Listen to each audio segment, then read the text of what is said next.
શું તમારા જીવનમાં એવા લોકો છે જે કારણ વગર તમને પરેશાન કરી રહ્યા છે? શું સખત મહેનત કરવા છતાં સફળતા તમારાથી દૂર ભાગી રહી છે? શું તમને ક્યારે એવું લાગ્યું કે કોઈ અદ્રશ્ય શક્તિ તમને આગળ વધવાથી રોકી રહી છે? જો આ બધા સવાલનો જવાબ હા હોય તો બસ ચિંતા છોડી દો, કારણ કે 30 એપ્રિલ 2026 ગુરુવારનો દિવસ તમારા માટે જ આવ્યો છે.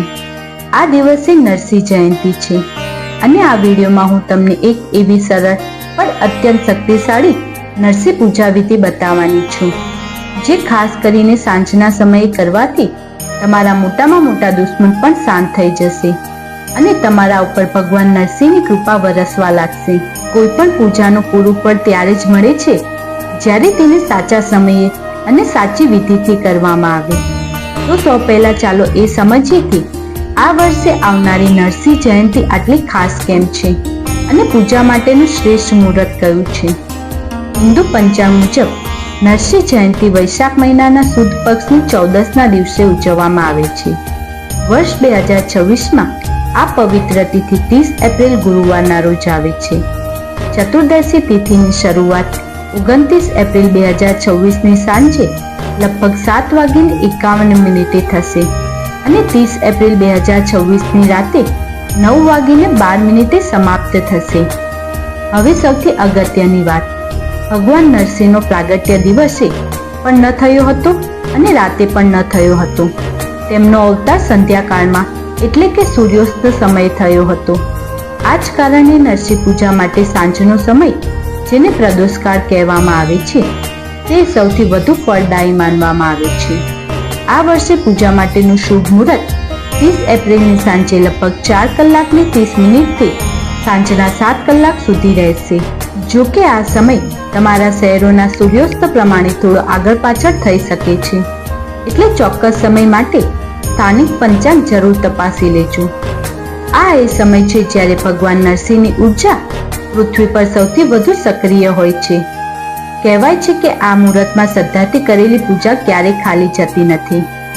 આ પૂજાની શક્તિને સમજવા માટે ભગવાન નરસિંહના અવતારની કથા જાણવી ખૂબ જ જરૂરી છે. આ ફક્ત એક વાર્તા નથી, પણ એ વાતનો પુરાવો છે કે ભક્તિમાં કેટલી તાકાત છે અને અધર્મ ભલે ગમે તેટલો શક્તિશાળી હોય, અંતે જીત તો ધર્મની થાય છે. પ્રાચીન કાળમાં હિરણ્યકશ્યપ નામનો એક મહાપરાક્રમી અસુર રાજા હતો. તેણે કઠોર તપસ્યા કરીને બ્રહ્મા પાસે એક વિચિત્ર વરદાન મેળવ્યું હતું. એ વરદાન એવું હતું કે તેનું મૃત્યુ કોઈ દેવ, દાનવ, માણસ કે પશુના હાથે ન થાય. તેનું મૃત્યુનો દિવસ થાય, ન રાતે થાય, ન ઘરમાં, ન બહાર, ન ધરતી પર કે ન આકાશમાં, અને ન કોઈ શસ્ત્ર કે અશસ્ત્રથી થાય. આ વરદાન મળતા જ હિરણ્યકશ્યપ અહંકારી બની ગયો. તેણે પોતાને જ ભગવાન જાહેર કરી દીધા અને આખા રાજ્યમાં વિષ્ણુ પૂજા પર પ્રતિબંધ મૂકી દીધો. પણ કહેવાય છે ને કે વિનાશકાળે વિતરિત બુદ્ધિ.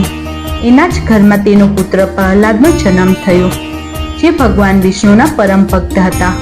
પિતાના લાખો અત્યાચારો પછી પણ પ્રહલાદની ભક્તિ ડગી નહીં. એક દિવસે ગુસ્સાથી લાલચોળ થયેલા હિરણ્યકશ્યપે સભામાં એક થાંભલા ઉપર ઈશારો કરીને પ્રહલાદને પૂછ્યું, જો તારો ભગવાન બધે જ છે તો શું આ થાંભલામાં પણ છે? પ્રહલાદે અતૂટ વિશ્વાસ સાથે કહ્યું, હા પિતાશ્રી, મારો નારાયણ આ થાંભલામાં પણ છે.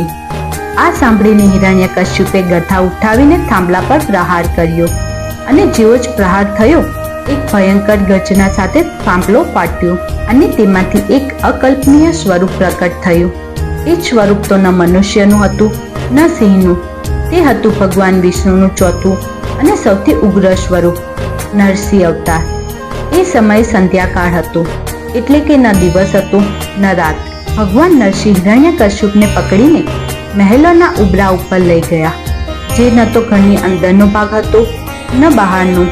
તેમણે રાક્ષસોને પોતાના ખોળામાં સુવડાવ્યો, જે તો ન પૃથ્વી હતી ન આકાશ, અને પછી પોતાના તીક્ષ્ણ નખ વડે, જે શસ્ત્ર પણ ન હતા અને અસ્ત્ર પણ ન હતું, તેમણે હિરણ્યકશ્યપનો વધ કર્યો. આમ ભગવાને બ્રહ્માના વરદાનનું માન પણ રાખ્યું અને પોતાના ભક્તની રક્ષા પણ કરી. આ કથા આપણને શીખવે છે કે દુશ્મન ગમે તેટલો બળવાન કેમ ન હોય, જો તમારી ભક્તિ અને શ્રદ્ધા સાચી હશે તો પરમાત્મા તમારી રક્ષા કરવા કોઈને કોઈ સ્વરૂપે જરૂર આવશે. તો ચાલો હવે આપણે એ પૂજાની તૈયારી કરીએ જે આપણને ભગવાન નરસિંહની શક્તિ સાથે જોડશે. સામગ્રી એકદમ સરળ છે અને ઘરમાં આરામથી મળી શકે છે. ભગવાન નરસિંહ અને માતા લક્ષ્મીનો ફોટો કે મૂર્તિ, એક લાલ કે પીળા રંગનું આસન, ગાયના ઘીનો દીવો, ધૂપ અને અગરબત્તી, લાલ ફૂલ, પંચામૃત, એક પાણીવાળું નાળિયેર જેને લાલ કપડામાં લપેટી લેવું, કેસર, હળદર અને ચંદન, અક્ષત, તુલસીના પાન, ઋતુ પ્રમાણે કોઈ પણ ફળ અને મીઠાઈનો પ્રસાદ. એક ખાસ વસ્તુ છે નાગકેસર, જે તમને પૂજાની દુકાને મળી જાય છે, તો જરૂરથી લઈ આવજો. શત્રુ ઉપર વિજય અને આર્થિક મુશ્કેલી દૂર કરવા માટે તે ખૂબ જ પ્રભાવશાળી માનવામાં આવે છે. જાપ કરવા માટે તુલસી કે રુદ્રાક્ષની માળા. પૂજાના દિવસે સાંજે સ્નાન કરીને સ્વચ્છ લાલ કે પીળા રંગના વસ્ત્રો પહેરવા. ઘરના ઈશાન ખૂણામાં પૂજાનું સ્થાન સાફ કરો. ગંગાજળ છાંટીને જગ્યાને પવિત્ર કરો. ત્યાં એક બાજોટ પર લાલ કપડું પાથરીને ભગવાન નરસિંહ અને માતા લક્ષ્મીની સ્થાપના કરો. એક વાત ખાસ યાદ રાખજો કે ભગવાન નરસિંહનું સ્વરૂપ ઉગ્ર છે, તેથી તેમની સાથે માતા લક્ષ્મીની પૂજા કરવાથી તેમની કૃપા સૌમ્ય અને કલ્યાણકારી બની જાય છે. હવે પૂરું ધ્યાન અહીં આપજો, કારણ કે હવે આપણે સ્ટેપ બાય સ્ટેપ પૂજા વિધિ શરૂ કરવા જઈ રહ્યા છીએ. આ પૂજા બતાવેલા શુભ મુહૂર્તમાં જ કરવાનો પ્રયત્ન કરજો. કોઈ પણ પૂજાનો સંકલ્પ વગર અધૂરી ગણાય છે. તમારા જમણા હાથમાં થોડું પાણી, ચોખા અને એક ફૂલ લઈ આંખો બંધ કરો.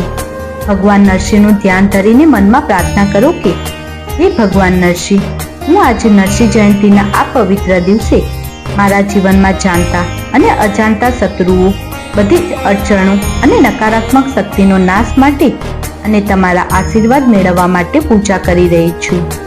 મારી પૂજાનો સ્વીકાર કરજો અને મને વિજય આપજો. આટલું કહીને હાથમાં રહેલું પાણી જમીન પર છોડી દો. હવે ભગવાનની સામે ઘીનો દીવો પ્રગટાવો. આ દીવો તમારી પૂજાનો સાક્ષી બનશે. ધૂપ અગરબત્તી કરીને વાતાવરણને સુગંધિત બનાવો. ત્યારબાદ હાથ જોડીને ભગવાન નરસિંહ અને માતા લક્ષ્મીને પ્રાર્થના કરો કે તેઓ પૂજા સ્થાન પર બિરાજમાન થાય. પહેલા ભગવાનને પંચામૃત અને પછી શુદ્ધ જળથી સ્નાન કરાવો. તેમને સ્વચ્છ કપડાથી લૂછીને કેસર, ચંદન અને હળદરનું તિલક કરો. હવે તેમને લાલ ફૂલ, તુલસીના પાન અને અક્ષત ચડાવો. લાલ કપડામાં લપેટેલું નાળિયેર તેમની સામે મૂકો. એવી ભાવના રાખો કે આ નાળિયેર તમારી બધી નકારાત્મકતા અને શત્રુ બધાને પોતાની અંદર ખેંચી રહ્યું છે. જો નાગકેસર હોય તો તે પર અર્પણ કરો. છેલ્લે ફળ અને મીઠાઈનો ભોગ ધરાવો. આ પૂજાનો સૌથી શક્તિશાળી ભાગ હવે આવે છે. મંત્ર જાપ. શત્રુઓનો નાશ કરવા અને દરેક પ્રકારના ભયમાંથી મુક્તિ મેળવવા માટે ભગવાન નરસિંહના ઉગ્ર નરસિંહ મંત્ર એક અમુક્ત શસ્ત્ર સમાન છે. ઉગ્રમ વીરમ મહાવિષ્ણુ જલંતમ સર્વતોમુખમ નૃસિંહમ ભીષણમ ભદ્રમ મૃત્યુમ નમામિથમ. આ મંત્રનો અર્થ થાય છે, હે ઉગ્ર અને વીર મહાવિષ્ણુ, જેમની અગ્નિ ચારે દિશામાં ફેલાયેલી છે, હે ભયાનક છતાં કલ્યાણકારી નરસિંહ ભગવાન, તમે તો મૃત્યુના પણ મૃત્યુ છો. હું તમને વંદન કરું છું. તુલસી કે રુદ્રાક્ષની માળાથી આ મંત્રનો ઓછામાં ઓછા 108 વાર જાપ કરો. જો તમારી પાસે સમય અને શક્તિ હોય તો 3, 5 કે 11 માળા પણ કરી શકો છો. જાપ કરતી વખતે તમારું મોઢું પૂર્વ દિશા રાખો અને પૂરા ધ્યાનથી વિશ્વાસ સાથે જાપ કરો. અનુભવ કરો કે આ મંત્રની ઉર્જા તમારી આસપાસ એક સુરક્ષા કવચ બનાવી રહી છે.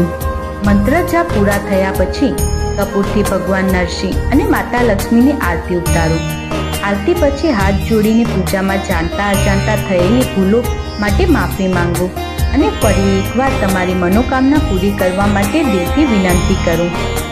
પૂજા પૂરી થયા પછી પ્રસાદ ઘરમાં બધા સભ્યોને વહેંચો. પૂજામાં રહેલું નાળિયેર બીજે દિવસે સવારે કુલ વહેતા પાણીમાં પ્રવાહિત કરી દો અથવા કોઈ પીપળાના ઝાડ નીચે મૂકી આવો. એવું માનવામાં આવે છે કે આમ કરવાથી તમારી બધી સમસ્યાઓ અને નકારાત્મક ઉર્જા તે નાળિયેર સાથે વહી જાય છે. શાસ્ત્રોમાં અને ભક્તોમાં અનુભવમાં આ પૂજાના અનેક લાભ વર્ણવેલા છે. એવી શ્રદ્ધા છે કે આ પૂજાથી ગુપ્ત અને જાહેર શત્રુઓ શાંત થઈ જાય છે અને પરેશાન કરવાનું બંધ કરી દે છે. કોર્ટ કચેરી જેવા મામલામાં સફળતાની શક્યતાઓ વધે છે. જીવનમાં આવતા અચાનક સંકટો અને દુર્ઘટનાઓ સામે રક્ષણ મળે છે તેવી માન્યતા છે. ખરાબ નજર અને તંત્ર મંત્ર જેવી નકારાત્મક શક્તિની અસર દૂર થઈ જાય છે. વ્યક્તિમાં હિંમત અને આત્મવિશ્વાસનો વધારો થાય છે. નોકરી અને ધંધામાં આવતી અડચણો દૂર થવાના માર્ગ મોકળો બને છે. તો મિત્રો, આ હતી નરસિંહ જયંતીની સાંજે શત્રુઓ પર વિજય મેળવવા માટેની સંપૂર્ણ અને શાસ્ત્રોક્ત પૂજા વિધિ. મને પૂરો વિશ્વાસ છે કે જો તમે શ્રદ્ધા અને ભક્તિભાવથી આ પૂજા કરશો તો ભગવાન નરસિંહ તમારી મનોકામના જરૂર પૂરી કરશે. જો તમને આ જાણકારી સારી લાગી હોય તો આ વિડીયોને લાઈક અને શેર જરૂર કરજો. શું ખબર, તમારું એક શેર કોઈ જરૂરિયાતમંદ વ્યક્તિના જીવનમાં મોટો સકારાત્મક બદલાવ લાવી શકશે.